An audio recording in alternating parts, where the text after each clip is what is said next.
So we started working on hemp projects about 20 years ago. We had a customer on the West Coast who had a source of hemp oil, which we would now call CBD oil. And he wanted to create an energy drink. So he sends the oil to us and says, hey, use this to create an energy drink. And it was quite strange, actually. And we didn't know how to use it. We knew that you couldn't put oil in any drink. It would just float to the top. So we talked to the folks in the lab and said, hey, can we use this hemp oil in any way? And they said, well, let's take a look at it. So they worked with it for a while and decided they could make an extract out of it so that it would be water soluble. So that's how the project started. We basically made our own ingredient for use. We added it first to a soft drink base, just sugar, acid, water, color, just to see how it actually worked and tasted. And you could taste it. And, folks were like, I'm not sure that I like this taste. So we took that formulation of a soft drink, turned it into an energy drink formulation by adding things that are in energy drinks, caffeine, vitamins, minerals, other extracts. And then we put the hemp oil extract in there and created an energy drink. And we had to make a lot of changes. We had to change the flavor profile so that the flavor of the hemp oil extract actually blended in with the kind of flavor that the customer wanted. So it didn't taste like, for example, an orange energy drink that had this strange hemp oil flavor. We created a flavor to incorporate the hemp oil in it. And we changed the pH and the sweetness, quite a few changes just to make it, palatable. It turned out to be a huge hit for the customer. So I guess we're like the pioneers in the beverage industry of using CBD or the OG.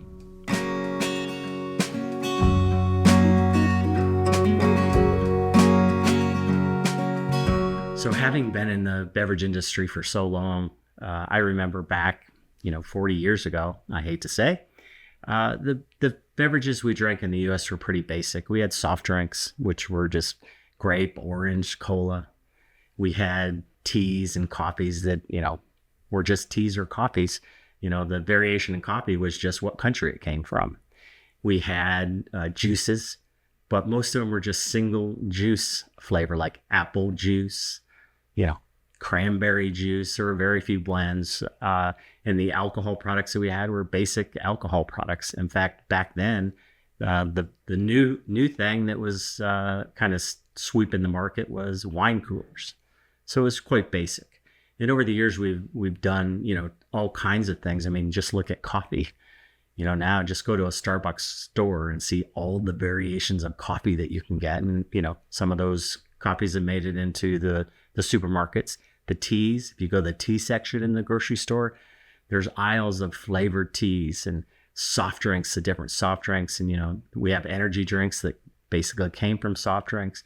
The alcohol market is exploded with different coolers. And, many of the spirits manufacturers are experimenting with their process. So, for instance, the bourbon people are aging the bourbon or finishing it in different barrels from around the world. It's, variation is the key in, the beverage market today. So when you ask, what are we doing with THC? What kinds of products we're making? We're basically taking the bases of all of those drinks that I just talked about, except alcohol, and we're adding THC to them. So for instance, we have clients that say, we want a basic line of THC drinks. So what's more basic than cola or orange or grape? So we take soft drink formulations and then we change them up to add the THC to make them palatable. And we've done the same thing, for instance, with energy drinks, where we're adding THC with some of the energy drink components, although we are leaving out the caffeine for the most part. We don't want to add an ingredient that might interact with the THC in someone's body. We're doing mocktails, so consumers now, especially, in 2024, consumers gravitated towards cocktails without alcohol. So can we put THC in those? Sure, we can.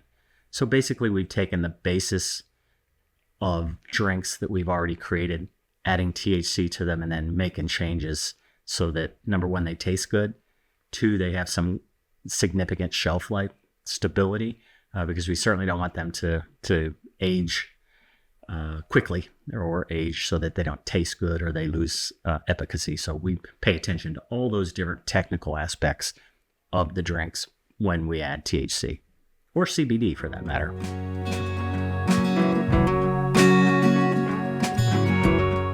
The major challenges we found with THC boils down to 3 challenges. One is the legality.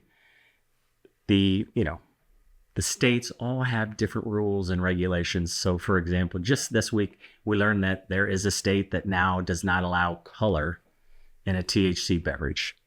So, for our clients, if they manufacture something, are they going to manufacture in their formulation for this state and this state and this state? It would become unmanageable basically to have all those different formulations and all those different SKUs. So legality is probably the number one challenge to the THC market because there's so many rules and they're so different and it's almost impossible to keep up with them.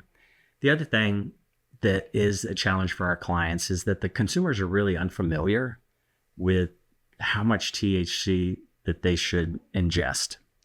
So for example, is 2.5 milligrams enough for maybe a little higher to feel good? Or is it 5 milligrams or 10? I've seen products out there with 40 milligrams. And I can tell you, if you've never had THC, don't pick up a 40 milligram package of any sort and ingest that. But that's the problem, is that if I'm just a consumer looking for a product, I don't know. So until you become familiar with the amount of THC that is right for you, you may just not try it until, you're asking your friends, what should I get? How much should I take? Those kinds of things. So that's a big challenge for the market as well. And the third is the flavor and the taste. So some of the THC does not taste great. It's like eating grass, like off your lawn. So from our perspective, from the Flavorman perspective, is how can you make it taste good? So if you're going to put it into for instance, a mocktail, a cocktail without alcohol, maybe a margarita, which has a citrus flavor, you don't want it to be overcome by that taste of THC. You want it to blend in. So it's a real challenge for us at Flavorman, but we've had a lot of experience, and in fact, almost 30 years of experience on how to make these beverages. So, we're a step ahead, but it's a challenge for the client.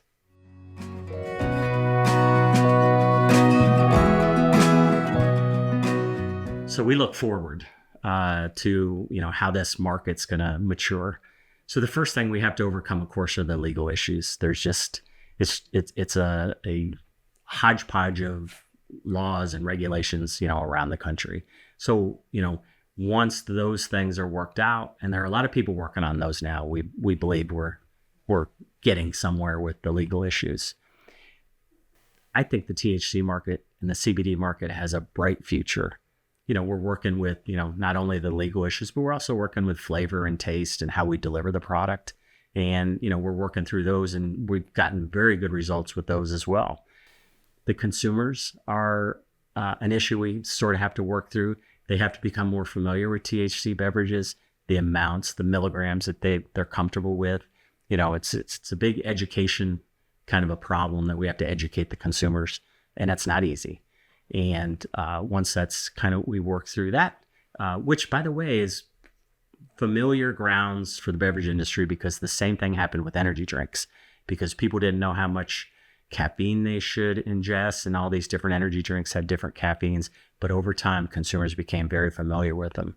And so, we can overcome that, because I'll tell you, the reason I think it has a bright future is because there's no better delivery system for THC than beverages. So it's, from a perspective of smoking THC versus drinking, a can or a bottle, it's a lot safer. It tastes better. I've heard consumers say, well, I really like it because, if I go to a bar or if I'm at home, I just drink one and I have a really nice high and I feel good, versus maybe drinking 3 or 4 beers or 5 or 6 cocktails or what. It's much less with the THC beverages. And so consumers really like it. And the other thing is that, and I know this is going to sound strange, but it's true.